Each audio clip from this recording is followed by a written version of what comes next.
بسم اللہ الرحمن الرحیم السلام علیکم ورحمۃ اللہ وبرکاتہ الحمد للہ والصلاة والسلام علی رسول اللہ اما بعد۔ ہمارا سلسلہ انشاءاللہ تعالی جنات، ان کی تخلیق، ان کے معاملات اور اس مخلوق کے اوپر تذکرہ ہمارا وہ جاری ہے۔ ہمارا آج کا یہ ایپیسوڈ نمبر 2 ہے، سلسلہ نمبر 2۔ اس کو آپ انشاءاللہ مکمل سنیں گے اور اپنے احباب کے ساتھ شیئر کریں گے۔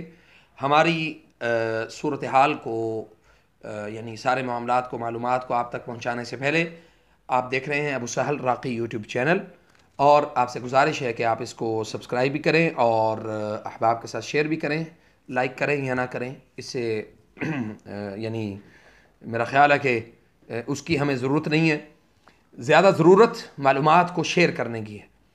تو آج ہمارا موضوع ہے کہ جنات کن پر مسلط ہوتے ہیں، ان کے عقائد کیا ہوتے ہیں، کن حالات میں مسلط ہوتے ہیں، یہ ان 3 چیزوں پر آج ہم ڈسکس کرنے والے ہیں۔ تو برائے مہربانی اس کو اچھے سے سنیں اور اپنے معاملات کو اور ان مسائل کو سمجھنے کی خود کوشش کریں۔ جنات کن لوگوں پر مسلط ہوتے ہیں؟ یاد رکھیں کہ ان لوگوں کے اوپر جو توحید سے عاری ہوں، جن کو توحید کے متعلق کوئی آگاہی نہ ہو، عقیدہ توحید ان کا مضبوط نہ ہو، اور بدعات اور خرافات کو زیادہ اختیار کرنے والے ہوں۔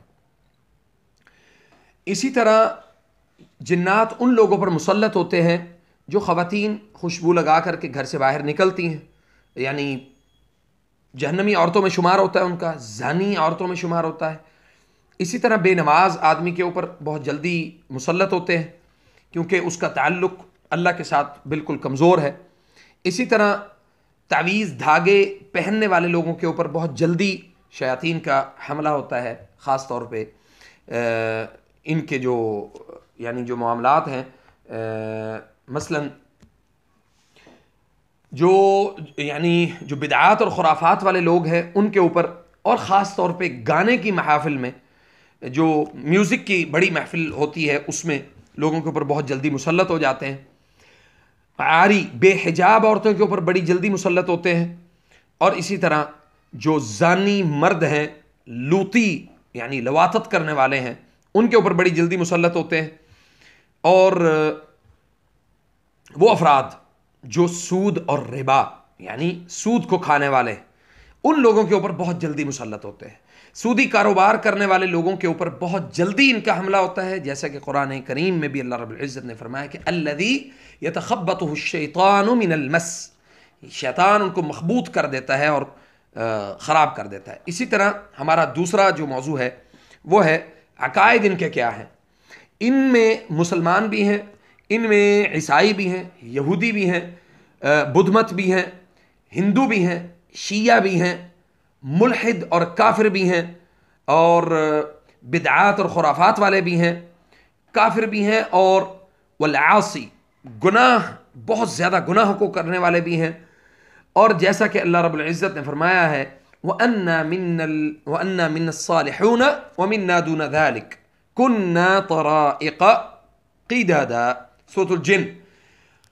اور اسی طرح ابن عباس نے اپنی تفسیر میں اسی آیت کی تفسیر میں لکھا ہے کہ من المؤمن ومن الکافر، ان میں مومن بھی ہیں اور ان میں کافر بھی ہیں۔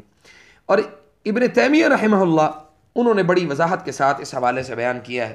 انہوں نے کہا ہے کہ ان میں ہر مذہب رکھنے والے ہیں، اور ان میں اہل سنہ بھی ہیں اور اہل بدعت بھی ہیں، بدعات کو پروموٹ کرنے والے بھی ہیں۔ اب جیسا کہ آپ دیکھتے ہیں کہ جیسے جیسے لوگ 12 ربیع الاول کو عید میلاد النبی منانے کے لیے باہر نکلیں گے تو آپ کو خرافات کی بھرمار نظر آئے گی، لوگوں کے اندر میوزک آپ کو بہت زیادہ نظر آئے گا، لوگوں میں نبی کریم صلی اللہ علیہ وسلم کی نعوذ باللہ من ذالک، نعوذ باللہ من ذالک، کہ مسلمانوں کے اپنے ہاتھوں نبی کریم صلی اللہ علیہ وسلم کی ذات اقدس، ذات مبارکہ کی توہین آپ کو نظر آئے گی۔ بہت بڑے جملے کہہ رہا ہوں۔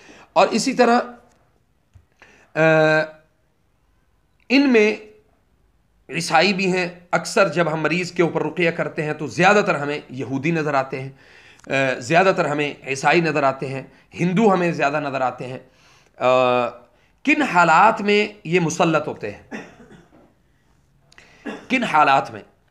یاد رکھیں کہ 4 بڑے حالات ہیں جس میں بہت زیادہ غم، بہت زیادہ خوشی، بہت زیادہ رونا، بہت زیادہ تفکر یعنی تفکر النفسیہ جسے کہتے ہیں، کہ اپنے آپ میں سوچنے کی کیفیت میں جب انسان ہو، اکیلا بیٹھا ہو، تنہائی میں ہو، اندھیرا کر کے بیٹھا ہو، تو اس کیفیت میں اس کو بہت زیادہ یعنی ان کے انسانوں کے اوپر مسلط ہونے کی جو صورت ہے وہ، یعنی اس صورت میں بڑی جلدی وہ انسانوں کے اوپر مسلط ہوتے ہیں۔ اور اسی طرح جب آپ بہت زیادہ رو رہے ہوں، روتے ہوئے، آپ دیکھیں کہ اکثر لوگ جب کسی کوئی فوت ہو جاتا ہے، فوت ہونے کے بعد انسان کا اپنے رونے کے اوپر کنٹرول نہیں ہوتا، تو اسی لیے یعنی انسان کو یہ دعا سکھائی گئی، قالوا انا للہ و انا الیہ راجعون، تاکہ اس کو انسان کو حوصلہ ہو کہ آج یہ گیا ہے، کل کو مجھے بھی جانا ہے، تو ہمیں بھی اللہ کی طرف واپس پلٹنا ہے۔ تو اس میں صبر اور استقامت یہ بڑی ضروری چیز ہے۔ بہت زیادہ خوشی، آپ دیکھیں کہ اکثر لوگ جب ہنسنے بیٹھتے ہیں تو اتنا ہنستے ہیں کہ ان کا جو یورن ہے وہ پاس ہو جاتا ہے، پیشاب نکل جاتا ہے، اور پیشاب نکلنے کی وجہ سے ان کے اوپر وہ شیاطین، چونکہ وہ پلید ہو گئے اور وہ شیاطین ان کے اوپر مسلط ہوئے۔ اسی لیے نبی کریم صلی اللہ علیہ وسلم نے زیادہ ہنسنے کو دل کے مردہ ہونے کی علامت قرار دیا ہے، کہ آپ کا دل مردہ ہو جاتا ہے، آپ کو سمجھ نہیں آتی۔ اسی طرح بہت زیادہ جو یعنی تفکر، سوچنے کی کیفیت میں بہت زیادہ یہ انسانوں کے اوپر مسلط ہوتے ہیں۔ تو اللہ تعالی ہمیں ان کے اشرار سے اللہ کریم ہم سب کو محفوظ فرمائے۔ اللہ تعالیٰ ہمارے اسی سلسلے کو کامیاب بنائے انشاءاللہ۔ آپ اس میں ہمارا بہت زیادہ ساتھ دیں گے، اور میں آپ سے دعا کروں، یعنی آپ سب سے احباب سے درخواست کروں گا کہ آپ ہمارے اس یوٹیوب چینل کو ضرور سبسکرائب کریں، ہمارا فیس بک پیج لائک کریں، میں اس کا انشاءاللہ لنک جو ہے وہ میں ڈسکرپشن میں دے دوں گا، آپ اس کو ضرور دیکھیں۔